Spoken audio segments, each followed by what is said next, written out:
This week on Previews World Weekly, Heartstopper gets greenlit for an adaptation at Netflix. We discuss the monster throwdown between Kong and Godzilla, and Mark Hamill strikes back with his wild Star Wars opinion. It's all happening right now on Previews World Weekly.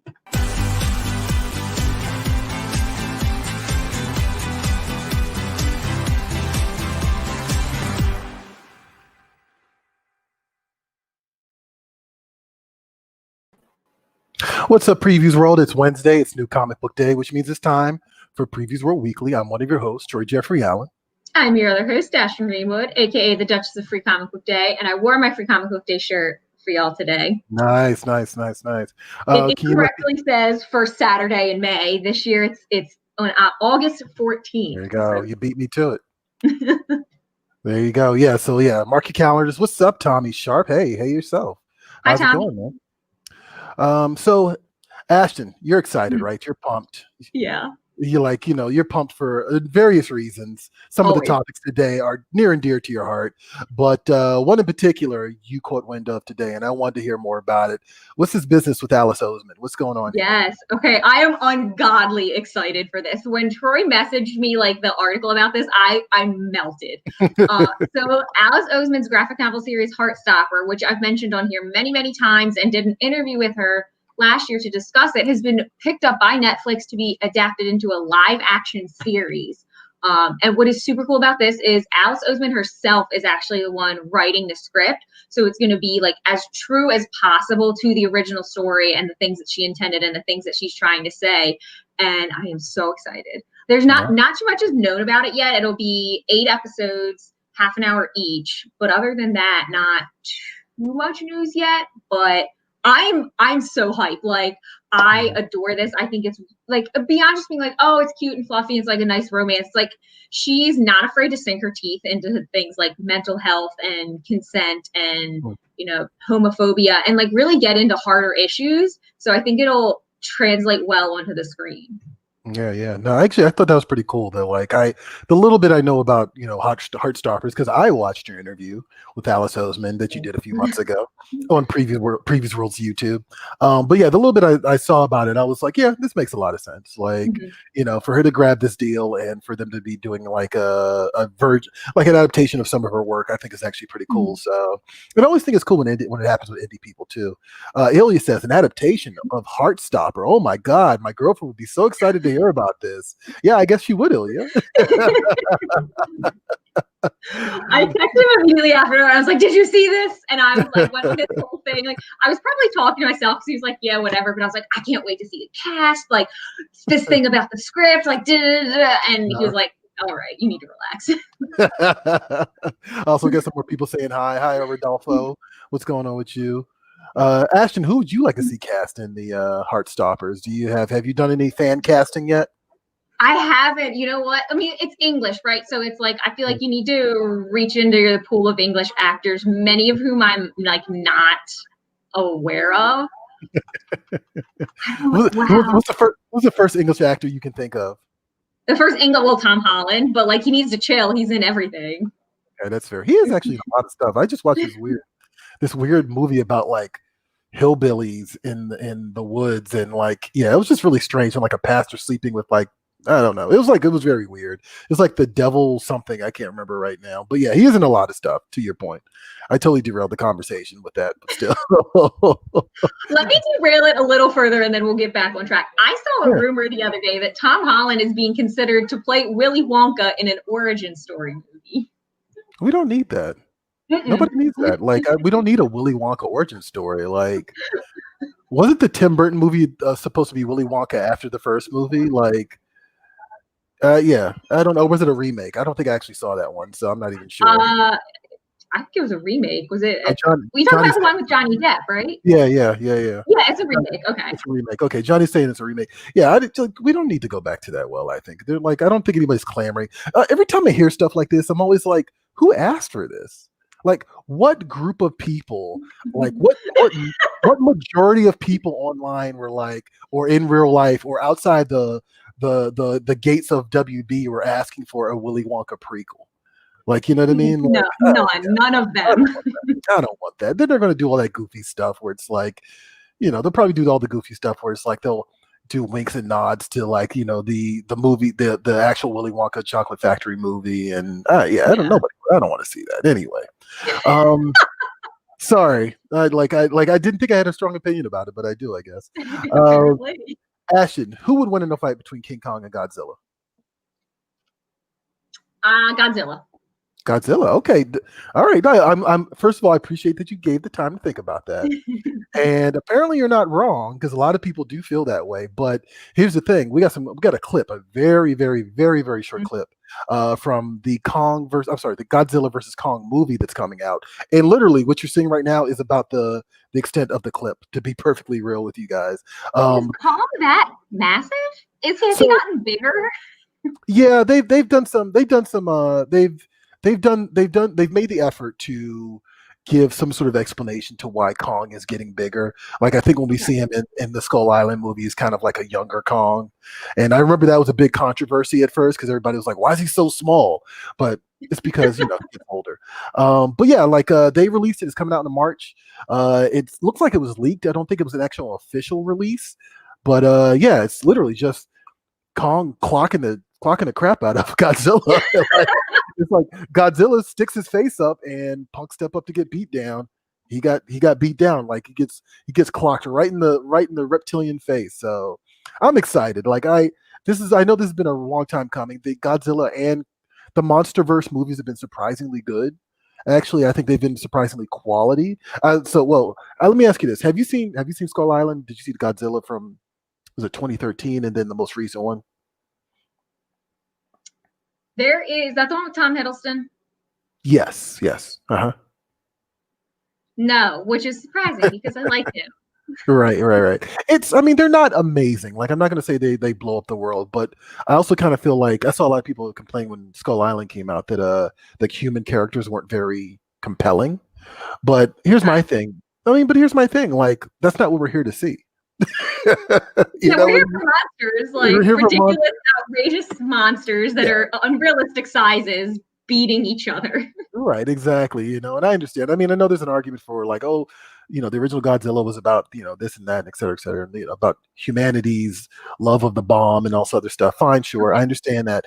I get that. But, we've told that story a couple of times at this point. And I think we just want to see some punching, and hopefully Godzilla versus Kong is going to be exactly that. So I'm excited. I'm amped. Like, I want to see just monster destruction. My only regret is that my pathetic fan theory, which was that the characters from Pacific Rim are going to factor into this somehow, is not going to happen. I was actually really hoping for that. Is Pacific Rim a part of this? It's the same production company and the same distributor.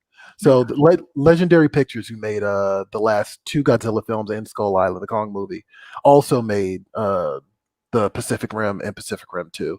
And I don't know. I was at some point in time I was thinking to myself, is that a thing we need? Like, supersized gorilla, giant lizard man, ridiculous alien robot, in a throwdown for the ages. Yes, I'm going to say yes, Ashton. That's what we needed. And you know what? If Legendary's listening right now, hook it up. You're missing a big opportunity there. Anyway, all right.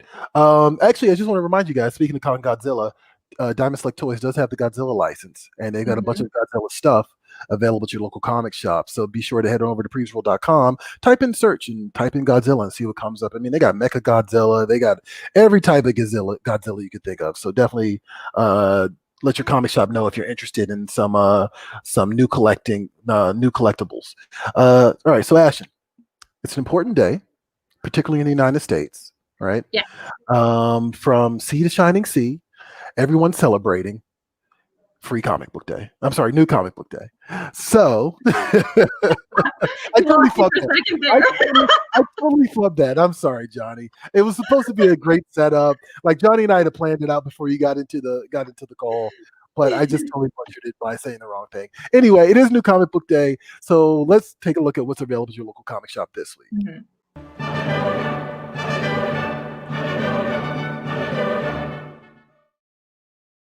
All right. Yes, it is New Comic Book Day. And Ashton, what are you picking up this week at your local comic shop? Okay, so I'm selecting a graphic novel this week as opposed to a single issue comic, and I'm looking at Five Nights at Freddy's: The Twisted Ones. So this is the graphic novel adaptation of the prose novel of the same name that had come out a few years prior. And this Five Nights at Freddy's franchise has become such a sprawling beast. Like I was like doing some research about it earlier today, and there's many books in addition to many games that make up this enormous lore of very scary animatronic robot animals in a band that I'm freaked out by, but at the same time, like obsessed. Like I don't know why I'm weirdly like into this, and I'm like, this is so weird and horrible, but like I'm into it. I'm gonna do my best to explain this because this is like a sequel of a sequel. So it's a sequel of another book called The Silver Eyes, which takes place 10 years after the original Five Nights at Freddy's lore, which is the games basically. Okay. And it focuses on the daughter, her name's Charlie, of the original owner of Freddy Fazbear's Pizzeria. And her and her friends go back to Freddy's because that seemed like a good idea, I suppose. And they go into Freddy's for the first time in 10 years, and the animatronic animals are in there murdering people, and they've morphed into these like murdering machines, for lack of a better phrase, now that the original guy is kind of out of the picture. That was the antagonist in the games. So fast forward, this graphic novel adaptation, The Twisted Ones, is so then a sequel to The Silver Eyes. It continues to focus on Charlie, again, the daughter of Freddy's, the owner of Freddy Fazbear's Pizza. And she's trying to move on from this, which I'm sure won't go well. And she's starting at a new school in a new town, all this hot jazz. But it turns out that there's dead bodies at her school with, various wounds that look similar to the wounds that the animatronics leave behind after their killing sprees. So kind of all gets dredged up again. That's a pretty loose explanation because, like I said, it's very sprawling, but it's weirdly compelling. And like we've said on here before, if you've ever been to a Chuck E. Cheese in your life, you kind of can relate, and you're like, this is my nightmare. And I'm completely compelled by it. So that is my pick this week. No, I've had a few moments where I'm like, do I want to play Five Nights at Freddy's? Like, we see a lot of merchandise roll through, like, especially given where we work, right? And I see it often. And then, like, I think one day, just out of curiosity, I was like wondering what the hell this was, and this was like years ago. And I went on YouTube to get a video explanation of what it was. And you're right, it just sprawls. Like it just goes in so many directions, to the point that like all I really came away with, like, it was basically, oh, it's Chuck E. Cheese is a nightmare, which is basically Chuck E. Cheese. So, that's awesome. Freddy, Five Nights. I was about to say Freddy got fingered. Five Nights at Freddy. Whoa, that's a whole different. Anyway, not as nasty as it sounds, but yes. Anyway, my pick this week is Maestro War and Pax #1 from Marvel Comics. This is actually a follow-up to the Maestro book that just came out like a couple of months ago, which was another 5-part series. This is also a 5-part miniseries. I kind of wish they would stop doing that, to be perfectly honest. But but here's the thing, right? Back in the 90s, Peter David and George Perez did this fantastic 2-part story where basically the Hulk, who had become self-aware and smart, and basically the identity of Bruce Banner and the Hulk had merged together to create this intelligent, angry person, if that makes sense, right? Like you take the anger of the Hulk and the intelligence of Bruce Banner, you merge them together, and what you get is like this arrogant a-hole, right? All right. Okay. It was very amusing. It was actually really a lot of fun to read. And so they basically jumped forward into the future to find out what happens to the Hulk in the future. And it turns out that he becomes a tyrant. He becomes a dictator. And after the big nuclear fallout that destroys all of humanity, the few people that are left are under rule by Maestro, which is the Hulk's new name. So this is basically jump forward a couple of years later. Peter David is doing a bunch of follow-ups. This is not the first one. This is actually the second one. I actually enjoyed the first one. I thought it was a little too short. And that's actually one of the reasons I wish they would stop doing 5-part miniseries, just because I feel like that story kind of ended abruptly, and now they're picking up with a new miniseries, and it's like, well, this is just one entire run. Like, that's really what it is. So I'm sticking with it. Artwork by German Peralta, who, if you love Peter David's I'm sorry, Javier Pena is the artist on this one. German Peralta was the artist on the last one. But if you're a fan of Peter David's run back in the day with Del Keown, then you'll definitely like their artwork because it's definitely leans into that stuff. And it's interesting because like the last book ended with Rick Jones, who was notoriously or infamously Hulk's like kind of sidekick for years. Rick Jones is now kind of like he's got the Hulk in the sights now. The Hulk has returned. He's come up out of nowhere. He's now adopting the persona of the Maestro. He has beat the Hercules. He's beat the god Hercules for that title. And now he's going to like sit upon his throne. And now Rick Jones is like, I might just be human, but we got to take him down. Like there's no other option for us. So yeah, it's cool. It's a fun post-apocalyptic journey through the Marvel universe. And Peter David's always been a entertaining writer. Like he knows how to drop those jokes at the right moment. That's one of the things I appreciated about the book is like outside of the holy moments, right? There's a lot of there's also like moments where it's just like, okay, I see what you did there. You know what I mean? So yeah, definitely check that out, especially if you're a Hulk fan from the 90s like I was, or just a Hulk fan in general. Or if you love Future Imperfect, this is definitely the book to pick up. So big ticket items this week, right? So there's a bunch of really cool stuff coming out your local comic shop. And every week on our feeds, whether it be Twitter, Facebook, Instagram, YouTube, we do a little rundown hosted by Anemia of what's at comic shops. So we're going to show it here again to you guys. Here it is. What's at comic shops this week? Hey Previews World, Mia here with a look at what's at comic shops for the week of January 20th, 2021. So let's jump on in.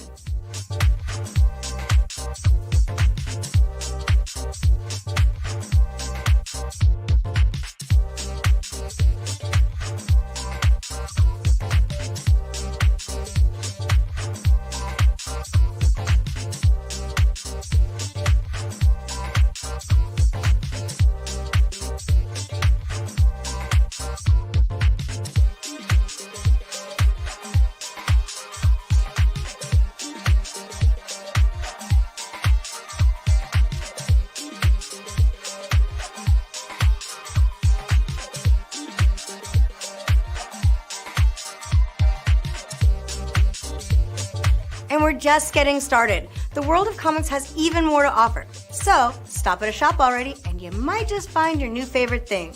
See ya.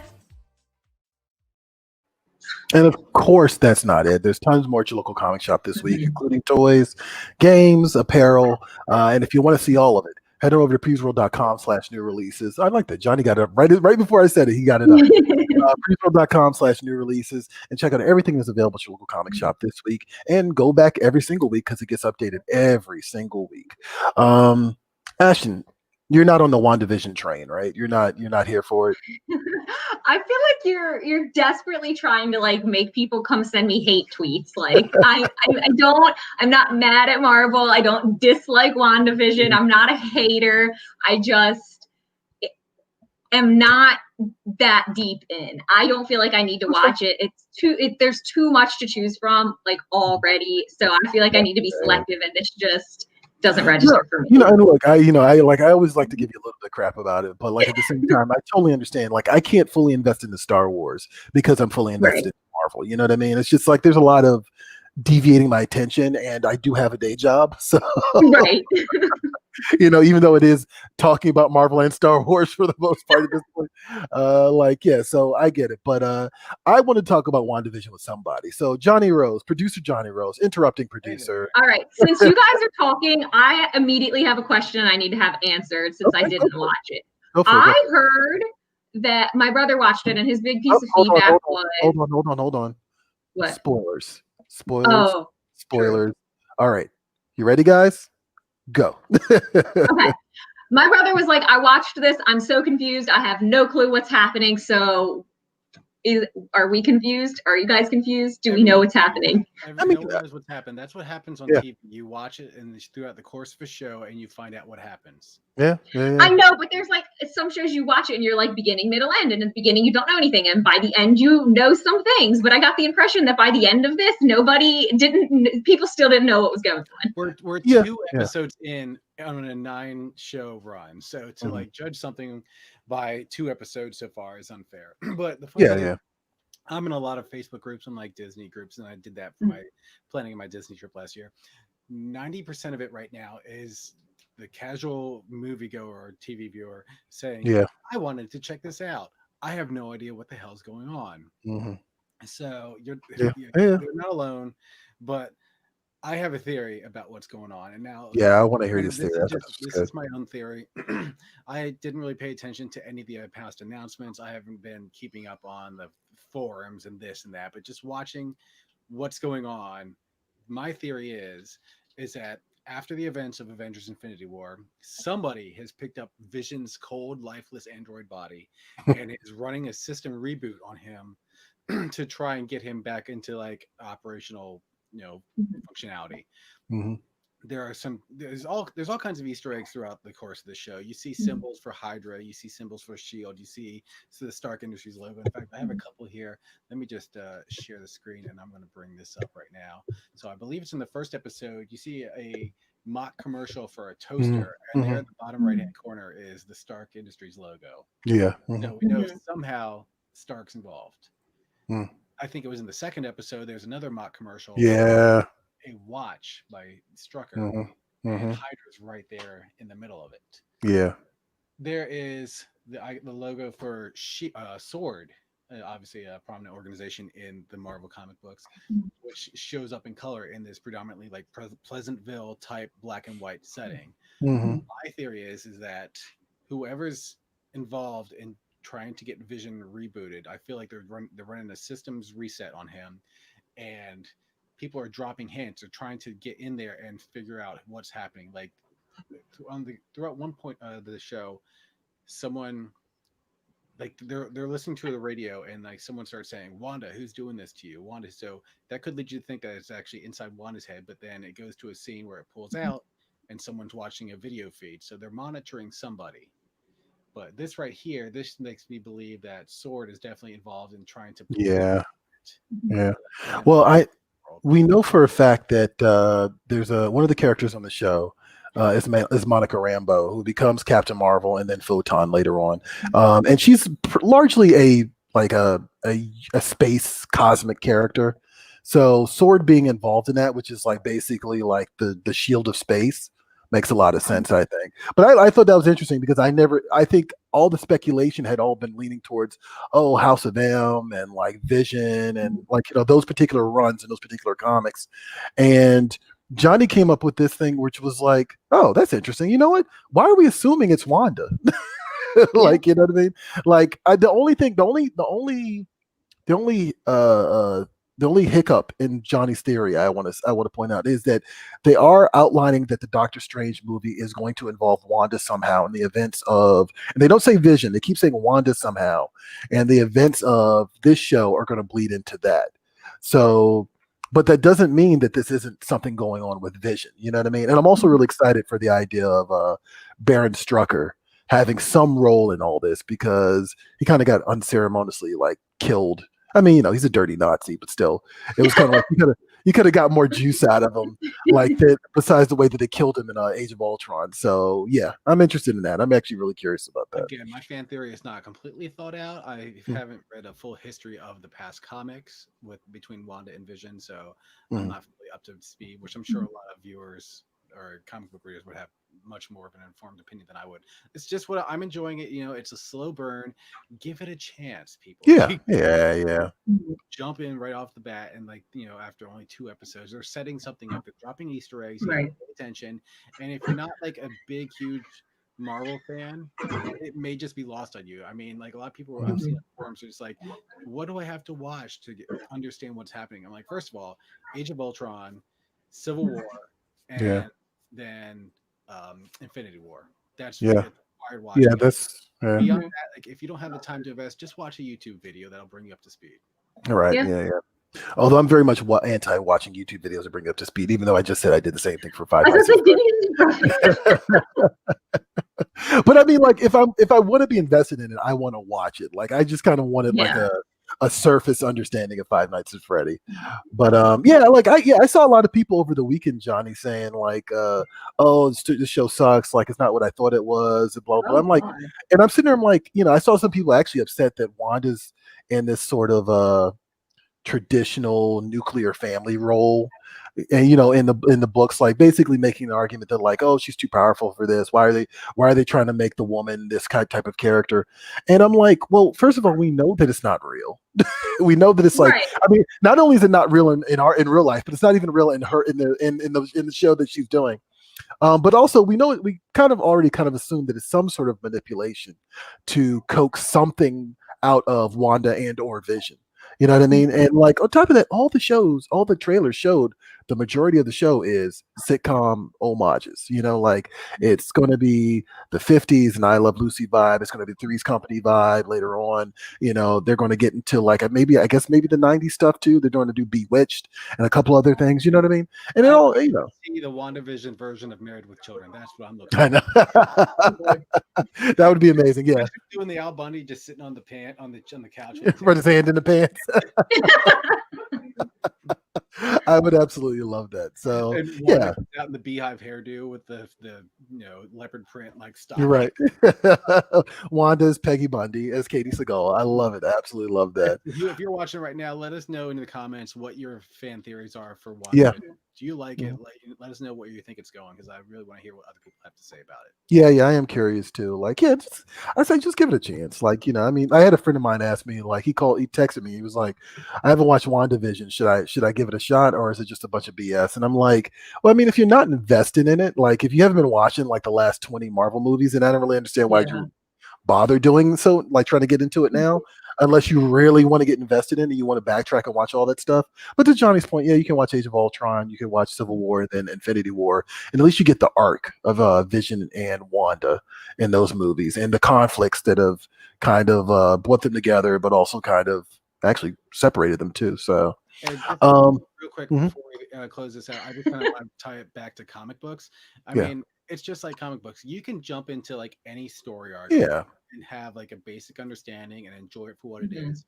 But if you want to take the time to really get to know the characters and where they're coming from, the backstory, you kind of have to go back and read back issues or trade paperbacks of old comic books. And it's the same thing here. Like if you want to have a deeper understanding of who the characters are and where they're coming from, you have to do a little bit of homework, go back and watch the pertinent MCU movies. So yeah. All right. Johnny out. No, me personally, I'm actually thinking about going back and reading the James Robinson Scarlet Witch series, and I have never read the Tom King Vision book. So yeah, I might give it a shot. As a matter of fact, I'm hoping we can do a nice little we can maybe do a panel for Vision in the future. WandaVision is so fun so far. I think it's interesting. I think it's kind of cool. Like, yeah, let us know your fan theories, guys. You think Johnny's on to something, or is he full of crap? Let us know in the comments. Maybe both. Well, I'm definitely full of crap, but so you see this man, he's 90% crap. At least he knows. At least he knows. I mean, that's more than I can say for some people, so that's all right. So anyway, one of the books that's coming out this week is a book called Crimson Flower from Dark Horse Comics. It's brought to you by Matt Kent, and I want to give a shout out to the art, because as you'll see in this trailer coming up, the artwork is really phenomenal, really cool, and really unique. And we'll talk a little bit more about it when we come back. But here's a trailer for Crimson Flower in comic shops today.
No, Johnny was in the comments saying that it reminds him of Hate by Peter Begg.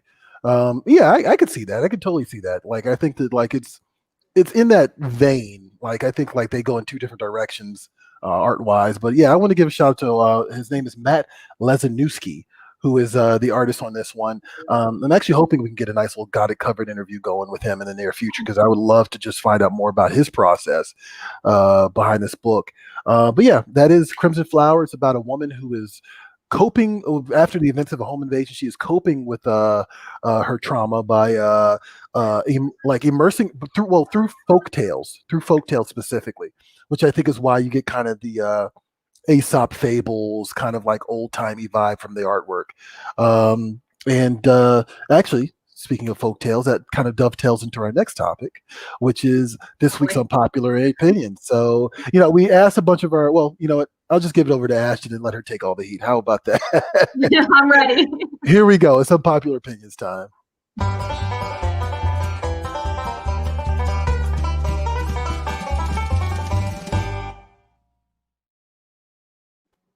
Okay, so one of our new reoccurring segments on the show is Unpopular Opinions, where we ask you guys to leave your unpopular pop culture opinions. It can be comics, movies, whatever, pick your poison, your unpopular opinion that you are certain you are alone in, and then we read them together and yell about our feelings. So let's jump right into what you guys had to say.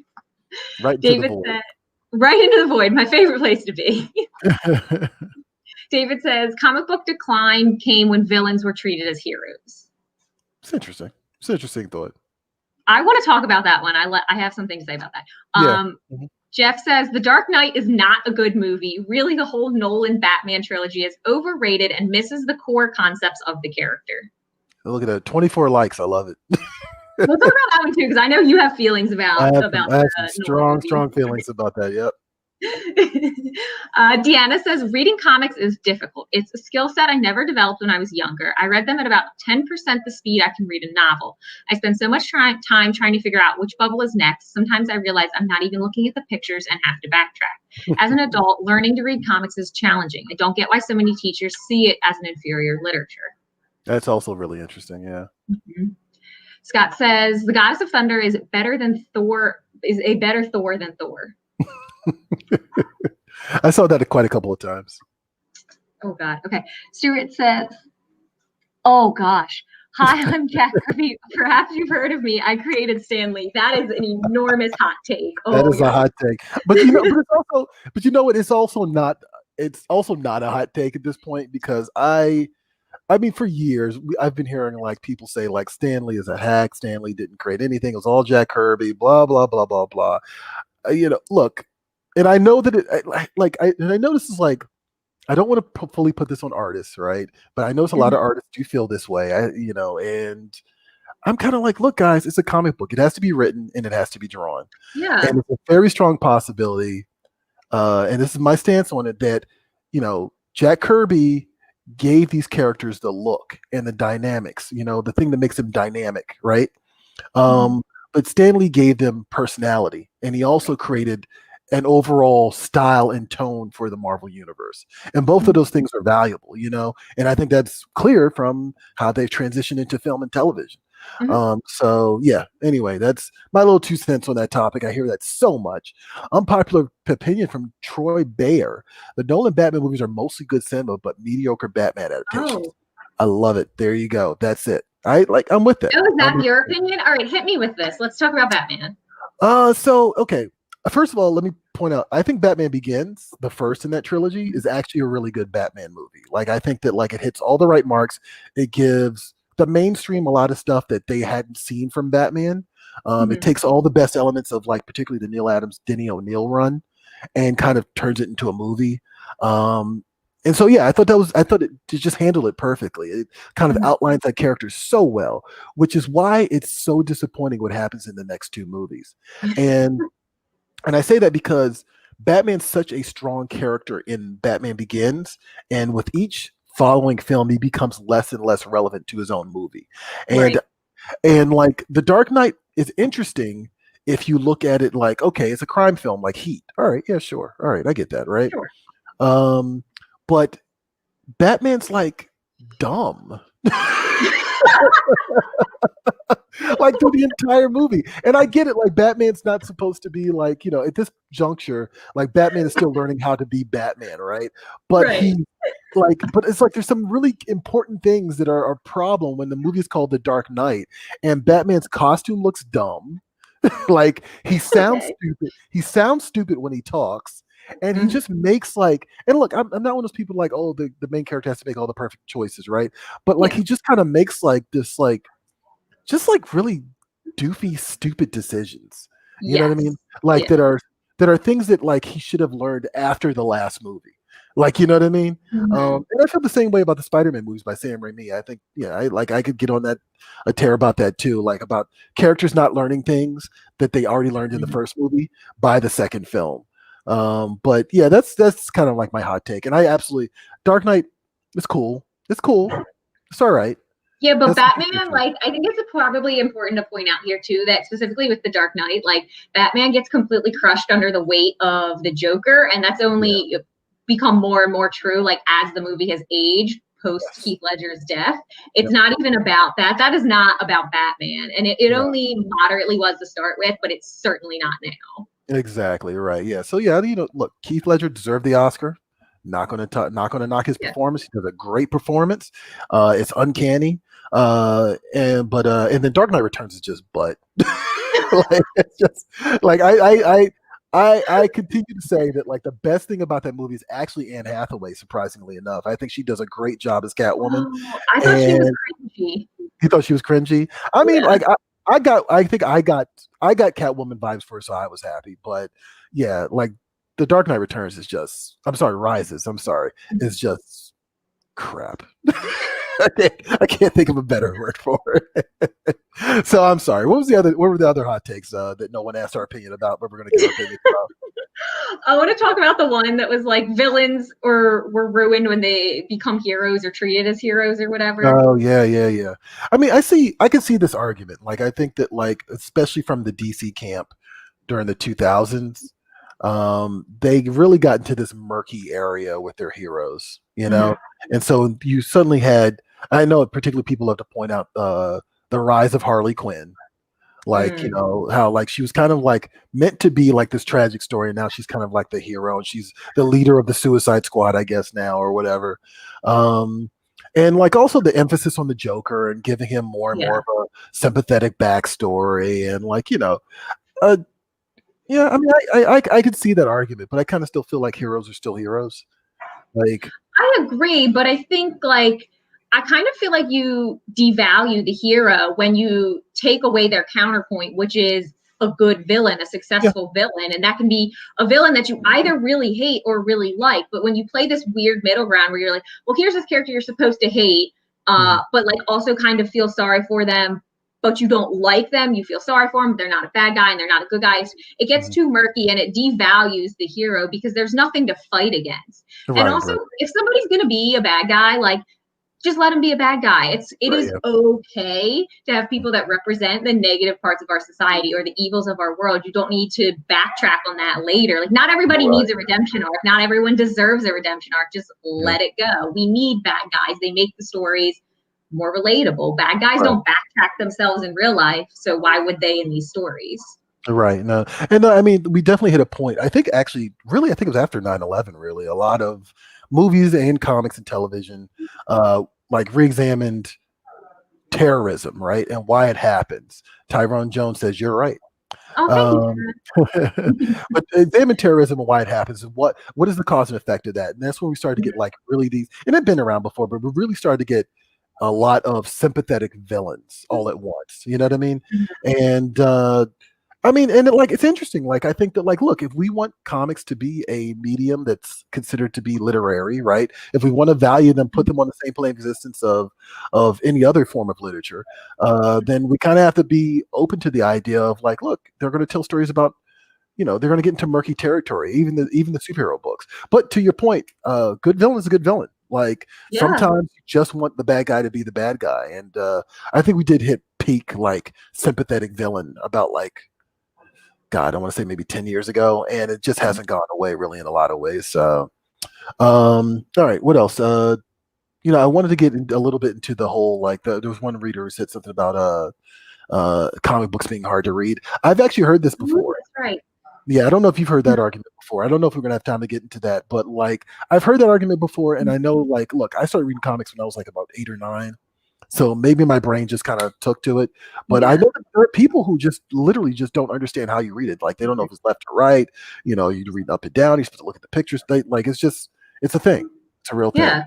So, but I was actually more curious about what is your hot take? What is your unpopular opinion this week, Ashton? I'm here to do more Star Wars yelling. I hope you guys have come to expect this from me. Okay, I'm with it. So Mark Hamill had posted on Twitter the other day a response to Peyton Reed, who had directed the final episode of The Mandalorian, basically thanking him for giving him an opportunity to reprise his role as Luke Skywalker and revise some of the history around it and finish in a place where Luke is still a symbol of hope and positivity and the good in the galaxy. And so he said this. I agreed wholeheartedly. And then everybody freaked out in the comments and said he was disrespecting Rian Johnson. Who cares? So fair. My hot take is, I will do it in points. My hot take here is, one, leave that man alone. He is entitled to his opinion. Mark Hamill gets to think whatever Mark Hamill wants to think, and it doesn't negate your own opinion. Two, I completely agree with Mark Hamill. Luke Skywalker is a symbol of hope, and he was done dirty in The Last Jedi. Three, Rian Johnson is not owed an apology. Stop it. I mean, I think that's everything, right? Look, and this is going to kind of dovetail into my unpopular opinion a little bit. Anything, Rian Johnson should apologize to us for what he did to the Star Wars universe. I mean, I'm not big on artists apologizing to people for what they made. But that said, I'm making a joke, Troy. No.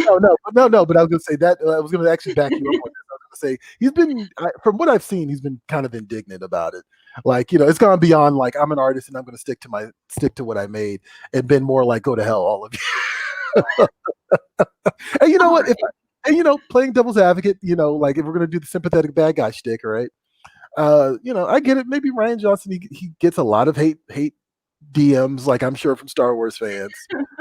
But it's still okay, I guess so. Whatever. Anyway, yeah, I'm 100% with you. I think that people want to get into the nitty gritty of what it is to be dignified, what it means for restoring honor to Luke Skywalker. And some people are saying well, The Last Jedi did that, and they're arguing with Mark Hamill about what is honorable for Luke Skywalker. About Luke Skywalker. Sit down, you're done. Which I thought was kind of wild, because I'm I kind of feel like he should be the authority on this character at this point. And this brings me to my unpopular opinion this week, right? Which is it involves fan fiction in a roundabout way. I'm going to come full circle with this, I promise. But there was a New York Times article that ran over back in 97 or whatever, but it was examining the nature of story in a digital age, because the internet was still pretty new, and so this person was kind of examining what stories look like in lieu of the internet. And this guy Adam Bott on Twitter reposted it recently, and he pulled this quote from it, which I thought was interesting. It's if you go back to the key stories we told ourselves were stories that were important to everyone and belong to everyone, fan fiction is a way of the culture repairing the damage done in a system where contemporary myths are owned by corporations instead of by the folk. And you know what? I think, yeah, sure. All right. Okay. I think that's a nice thought. I think that's actually interesting. The thing that I don't like, however, is when, and this is in the instance of Mark Hamill, fans start arguing with you about what is canon and what is not canon. You know what I mean? And I understand, and I want to be clear, the Mark Hamill, people arguing with Mark Hamill about, The Last Jedi. The Last Jedi is canon, right? Yeah. And Mark Hamill's perception of what happened in that movie versus them is kind of different from what I'm actually saying here. But it reminded me of this in a way, which is look, you have two different avenues here, right? In this particular case, you have fan fiction, which is the fans taking the narrative and doing whatever they want with it, right? And doing the things that they think should have happened in some cases, right? And then you have the official licensed property and what that decides to do. And you know what? A lot of times, what the official licensed property decides to do is not great. Case in point, Mark Hamill in this Last Jedi. Right? But at the same time, like I'm just kind of over the fan fiction crowd arguing with people who make the official licensed product, if that makes sense. Like I just kind of I've seen a lot of that, and I've seen it from the other way too. I've seen people saying like, "Hey, like your fan fiction sucks. Like it has nothing to do with anything. It's not canon, so just shut up." And I'm like, what? I won't go that far. Like, do I get fan fiction? No. I would much rather get have the licensed property or the IP itself, and the corporation owns it, do something really cool that is canon. Instead of someone else making up something online that I have to read. Like that's just me personally. Sure. But at the same time, I don't want to mute your enthusiasm for creation. You know what I mean? Yeah. But at the same time, and we've always talked about this again with the intent of the author and the death of the author and all that stuff. I gotta side with the author always. Like, you know what I mean? I just like that's just me personally. Like I know that there's like 18 versions of like what Bucky and Captain America, then their relationship on. Like I get that, I understand that, and you know what? Maybe there's a subtext there. Like I'll even go to bat for you. It's like yes, maybe there is a subtext there that is meant to underline all this. But at the end of the day, I'm like, the story itself is not really going there, so I'm okay with the story not going there at all. Like you know what I mean? So yeah, I just wanted to just kind of point that out. It's a bit more cut and dry to me, I think. But it was interesting to read that article because it kind of made me rethink my hardline stance, which is like I don't accept fan fiction, right? I've been on that tear for a while, but now I'm kind of like, well, you know what? It's fine. It's not. I don't want to come down. I don't want to hurt anyone's enthusiasm. If you can make the distinction, like in your mind, and as somebody that's consuming media, like this is fan fiction and it's cool and I like it, and like maybe this is something I wish would have happened, and then that there's a very definitive line in the sand between like this thing you like and think is cool and what actually happened, like it's fine. But when you start blurring them and finding ways to make fan fiction canon and all of that, then you've kind of missed the point of fan fiction altogether. Truthfully. True. Yeah. And I think for a while there, I was conflating the two. I was like, well, all fan fiction is just trying to replace canon, like you know what I mean, or change canon, right. And like that's not necessarily a love letter. It's more like a love letter, right? Yeah, and like I kind of came to a realization this weekend when I saw that post, and I kind of hot taked on the article, on the quote, before I actually read the article. Then I read the article, and I was like, oh, actually, yeah, I kind of agree with this. So I actually probably should delete that tweet. But anyway, Ashton, what is this week's weekly poll? This week's weekly poll is apparently something else we've all been yelling into the void about, so we jumped on the train with this one too. Who would win in a fight between Sailor Moon and Goku? I don't know, Ashton. What do you think? We're gonna bring Johnny in here in a second, but what do you say? Completely uninformed, unsolicited opinion, I have not a lot of knowledge of either. Sailor Moon. Okay, all right. Okay. You know what? I'm actually going to say Sailor Moon just because, surprisingly enough, I have seen more episodes of Sailor Moon than I have ever seen of Dragon Ball Z. Ooh. And that is or Dragon Ball, like any Dragon Ball anything. Like Sailor Moon used to come on at 7 a.m. when I was about to go to school, and I would sit there and watch that and Samurai Pizza Cats while I was getting ready for school in the morning. So I've seen a lot of Sailor Moon. Also, I just want to piss off my friends Aaron and Mirza, who are huge Dragon Ball fans. Goku never had a chance. Right. There you go. So yeah, I'm going to side with Sailor Moon on the one they call Sailor Moon. What about you, Johnny? Like, can you bring some Dragon Ball knowledge to this conversation? I can bring some, not that much. It's been years since I've watched any Dragon Ball Z, but I still remember vividly the kind of beatdowns I would see in Dragon Ball Z, and still wonder how they would get back up from it. Like, granted, yeah, I know it's a cartoon. Like, they're going to get back. They can animate them to do whatever you want, but true. Me personally, I would go with Goku from Dragon Ball Z, but again, I've never actually seen Sailor Moon, so I couldn't really give a balanced or perfectly balanced opinion on either side. So I'm going to say Goku, but considering that both of you said Sailor Moon, I guess the vote is Sailor Moon. Oh, okay. What's this? Oh, wow. That's way closer than I thought. Yeah. Wow. Admittedly, I think there is some trolling going on here, but at the same time, I think the Sailor Moon fans really do believe the Sailor Moon can beat Goku, and I feel like the Dragon Ball fans really do believe that Goku can beat Sailor Moon. So, yeah, interesting. Okay, I'm actually kind of I'm glad that it's actually a little closer than I thought it would be. That's actually nice. nice thing. Yeah, I've joked about this before. I'm probably like, there's probably me and like 5 other black guys who don't watch Dragon Ball. Like, I'll be perfectly honest with you. Like, I remember in high school, people loved Dragon Ball, and I was never into it. I just never got it. So, I'm the outlier. What can I say? I'm the one of 5. Well, I mean, the problem is even if you try to like go and enjoy it now, it's just be like, I don't see what the big deal is about. Mm-hmm. Case in point, I have never seen Top Gun. Mm. Everyone yells at me for that. See, look at Ashton's face. Everyone's like, Top Gun is on in my house like once a week minimum. Oh, wow. Okay. Wow. My dad loves Top Gun. It's just one of those things like where if you grew up enjoying it, then you love it and it sticks with you throughout your life. There are people out there who have never seen Star Wars and they don't understand what the whole thing is about with Star Wars. Right, yeah. Or the entire franchise for that matter. Why are people so up in arms about this Mandalorian? Who's this baby Grogu? Whatever. If you didn't grow up with it, then it doesn't mean as much to you. So I can understand where you're coming from. But man, the power goes to 9,000 with Dragon Ball Z. So I still think Goku wins. Okay. All right. Respect. Yeah. Like, let us know, right? Like, the poll is still going up online, isn't it, Ashton? Yep. Till Friday night. Okay. To Friday night. So yeah, cast your vote. Let the world know what's going on. Let us know if you're pro Sailor Moon and Goku. And she put this on the Free Comic Book Day Twitter and Facebook. So I'm actually curious what's going on Facebook, because I saw something like 300 comments when I glanced at it earlier. Oh no. Yeah. It's a fight. It's definitely a fight. All right. So what's this week's comic shop shout out?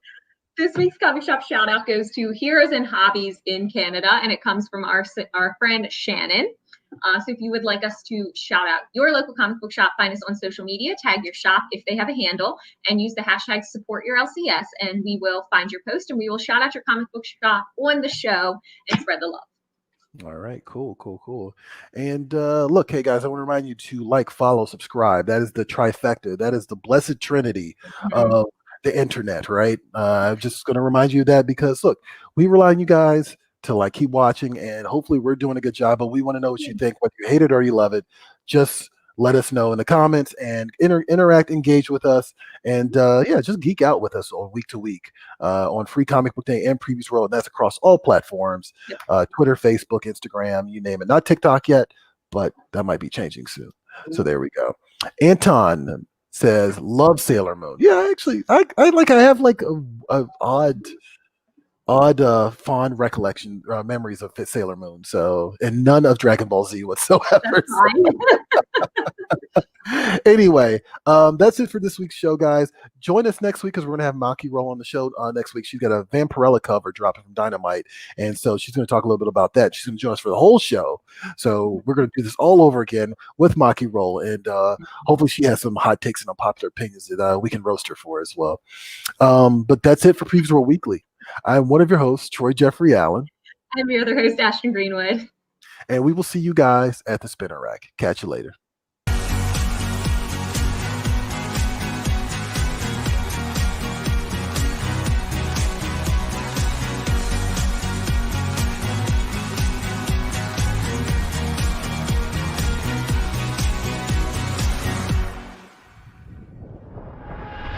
Don't forget that you can catch Previews World Weekly streaming live every Wednesday at 4 p.m. Eastern, 1 p.m. Pacific at Previews World on Facebook, YouTube, and Twitch.